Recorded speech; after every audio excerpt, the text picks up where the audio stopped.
आप सभी को डॉक्टर रजनी दुबे और गुरु प्रसादम की तरफ से कोटि कोटि नमस्कार। संत त्रिलोचन दर्शन दास महाराज जी की प्रेरणा से हम लाए हैं आपके लिए एक प्रोग्राम जिसका नाम है आयुर्वेद एक वरदान। इस कार्यक्रम के अंतर्गत हम आपसे बात करेंगे आज के समय में होने वाले डिफरेंट टाइप्स के डिजीज के बारे में, जिनसे आप लोग बहुत परेशान हैं। उस रोग में उसको किस तरीके से आपको नियंत्रित करना है, उसमें किस तरीके का आपका खान पान होना चाहिए, किस तरीके की आपको एक्सरसाइज करनी चाहिए और क्या क्या प्रिकॉशंस आपको फॉलो करनी चाहिए, उन सब के बारे में हम बात करेंगे। इसी कड़ी के तहत आज हम बात करेंगे डायबिटीज़ के बारे में, जिसे कि मधुमेह या शुगर की बीमारी भी कहा जाता है। बहुत से लोग इस समय इस बीमारी से जूझ रहे हैं। कई बार तो उन्हें पता ही नहीं होता कि उनको ये बीमारी हो गई है। जब वो अपना टेस्ट कराते हैं तब उन्हें पता चलता है कि उन्हें बीमारी हो गई है। अब लोग हमसे ये सवाल करते हैं कि जी मेरा तो लाइफस्टाइल बहुत अच्छा है, मैं तो एक्सरसाइज भी करता हूँ, मैं तो हेल्दी फूड भी लेता हूँ, फिर मुझे ही मधुमेह क्यों हुआ। उनके मन में हमेशा ये सवाल आता है, क्यों मुझे ही क्यों। तो ऐसा नहीं है कि मधुमेह आपको सिर्फ लाइफस्टाइल के कारण होता है। कई बार आपके तनाव के कारण भी आपको मधुमेह हो सकता है। लाइफस्टाइल, तनाव भी लाइफस्टाइल में ही आता है।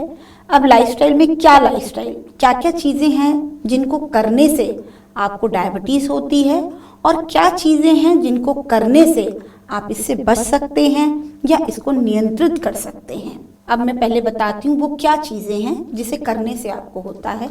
ये एक लाइफस्टाइल डिसऑर्डर है। लाइफस्टाइल मतलब जीवन जीने की कला, कि जो आप जीवन जी रहे हैं वो किस तरीके से जी रहे हैं, उसमें आप क्या खा रहे हैं। आप देखिए कई बार ऐसा होता है, आप ऑफिस में बैठे हैं और पूरा दिन आप कुछ खाते रहते हैं और कोई फिजिकल एक्टिविटी नहीं करते हैं। खाने में आप ये बोलते हैं कि जी मैंने तो बिस्किट खाए थे, मैं तो कोई समोसा नहीं खाता, मैं तो कोई जंक फूड नहीं खाता।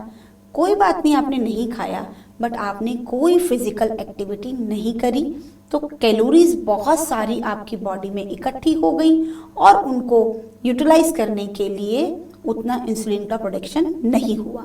तो इस तरीके से आपकी कोई एक्टिविटी ना होने के कारण भी आपको डायबिटीज हो सकती है। कई बार हम फिजिकल एक्टिविटी से भी उस डायबिटीज को नियंत्रित कर सकते हैं, यानी कि half an hour exercise morning में, half an hour exercise evening में अगर आप करते हैं। एक्सरसाइज मतलब ब्रिस्क वॉक, रनिंग, सिर्फ वॉकिंग नहीं करनी है। अगर आप ब्रिस्क वॉक नहीं कर सकते, रनिंग नहीं कर सकते, तो आपको सुबह और शाम योग करना चाहिए। योग में भी लोगों के मन में यही सवाल आता है, कौन सा योग करें। अगर आपको कुछ समझ नहीं आता है तो आप सुबह 5 बार सुबह और 5 बार शाम को सूर्य नमस्कार कर सकते हैं, अर्धमत्स्येंद्र आसन कर सकते हैं, गोमुख आसन कर सकते हैं। ये सभी आसन आपके शुगर के कंट्रोल में हेल्प करेंगे। अब तो ये बात हो गई फिजिकल एक्टिविटी की। अब बात आती है तनाव की। कई बार आपको ऑफिस का बहुत स्ट्रेस रहता है या आप ओवरनाइट काम करते हैं। आजकल लोग ओवरनाइट शिफ्ट करते हैं, दिन में सोते हैं, रात में जागते हैं। ऐसा करने से आपको लगता है कोई प्रॉब्लम नहीं है, बट यह भी एक डायबिटीज डेवलप करने का कारण है। तो आप कोशिश करिए कि आप टाइम से सोएं। अगर आपकी नौकरी ऐसी है जिसमें आपको रात को जागना पड़ता है तो एटलीस्ट आप मेडिटेशन करें या सुबह 4 बजे सो जाएं।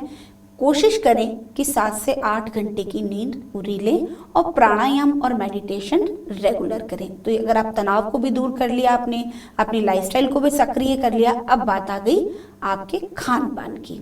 तो खान पान में हमेशा ध्यान रखिए कि जब तक आपको भूख ना लगे तब तक आप खाना ना खाएं।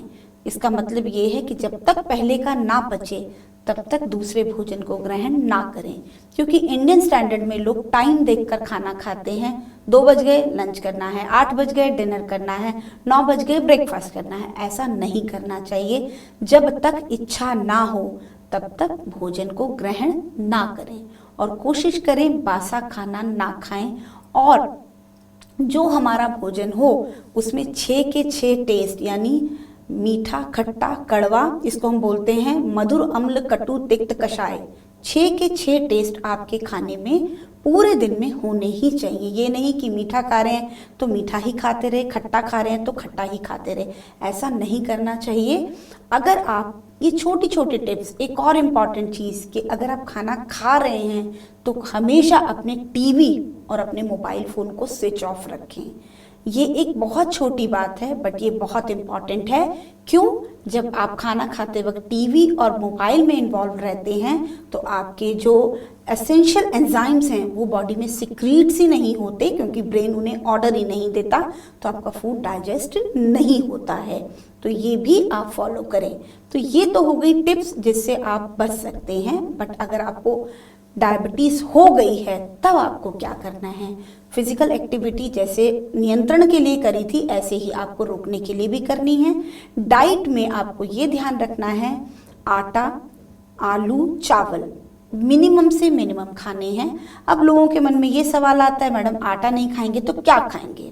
तो आप आटे में जौ, चना, सोयाबीन इसको मिक्स करके खा सकते हैं। और तो आजकल बहुत अच्छा डाइट है सत्तू, आप चने का सत्तू, जौ का सत्तू आराम से उसमें नमक, नींबू, भुना जीरा मिक्स करके ले सकते हैं।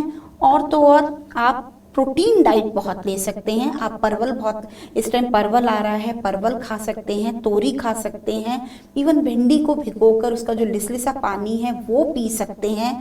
और जितने भी ड्राई फ्रूट्स होते हैं उन सब का सेवन कर सकते हैं।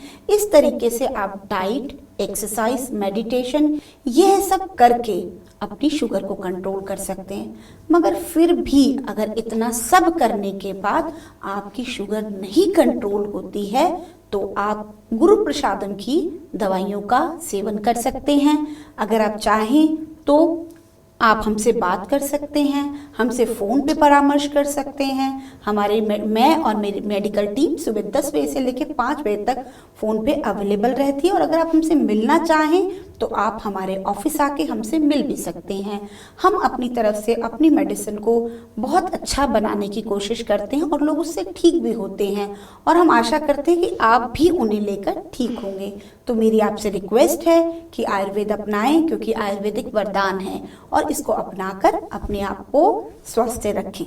धन्यवाद।